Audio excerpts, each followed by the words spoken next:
You mentioned art. Can you just explain what you mean by criminals using art? I look at a well-known, it should be better known case in my book and explain how it helped me to understand this espionage side of the Vancouver model. There's a Macau casino and developer tycoon who allegedly also, a high-level Triad boss, was nailed by the FBI on something like $19 million worth of transfers into New York City area. He allegedly had corrupted former head of the United Nations, John Ash, who is not with us anymore, and a related official. The case is that 19 million flows into the United States from abroad. Some of it goes to Las Vegas casinos. Some of it is for art and for real estate, but some of it is used to bribe officials, such as the two UN officials. And so when we're looking at these high-end luxury goods, they're very they can be gray or black markets. They can be good stores of value, but as I said, they could also be, you can look very much like a decadent, corrupt official involved in buying real estate or art in New York City, and at the same time, through the backside, you can be bribing officials, and it's a good cover. Yeah, it's interesting that you talk in the book about how when these kind of like tycoons start coming over, or the Triad people start coming over to Canada and they claim refugee status, they say, they're persecuted by the Chinese Communist Party, but then, there's photos of them with consulate officials and with, provincial like BC officials and things like that. It's kind of mind-blowing. It is, and it's absolute textbook. The Big Circle Boys is the gang that was very related to the Red Guards and became, really probably the most prolific triad outside of China. And almost every case we looked at, or I looked at, when they would land in Canada, they would say, I'm for democracy. I had a factory that was printing pro-democracy T-shirts in Guangzhou, and that's why I'm on the run.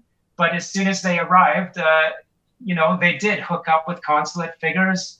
One of them, who I point to, joined a pro-democracy society in Vancouver, run by a high-level Canadian politician, who just, for some reason, this Canadian politician always seemed to turn up in photos with RCMP suspects. And so what it points to is democracy is used as a billboard, but it's very clear that they're not fans of democracy. They're working with the party in both criminal ways and, my book found, in espionage ways once established in Canada. Maybe they were just fans of what Mao Zedong referred to as the People's Democratic Dictatorship. I hadn't heard that slave. I hadn't seen T-shirts of that one either. But they've got a story, and it's almost comical how often they said, "I ran from China because I'm for democracy." And as soon as they arrived, they were found to be working with gangsters and, in some cases, consulate officials. Well, I think what your book does so well is showing how everything is connected, human trafficking, drug trafficking, espionage. And what kills me is, there's really a very fine line between, triads, PLA, and the Chinese Communist Party itself. And yet, you still have like American or even Taiwanese companies being like, well, we'll do business with this private Chinese company making semiconductors with them. Like that can't be a national security issue. They're private companies. Totally private company. That's one that always breaks my head when I try to figure it out.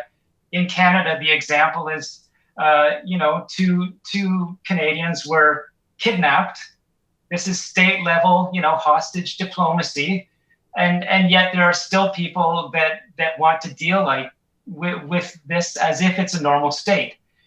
And my example that I can now tell people is, yes, so you want to set up a trade deal at a high level with a country that is using trade to move money, illicit money, to human traffic, and for some, through corruption, to facilitate drug trafficking around the world.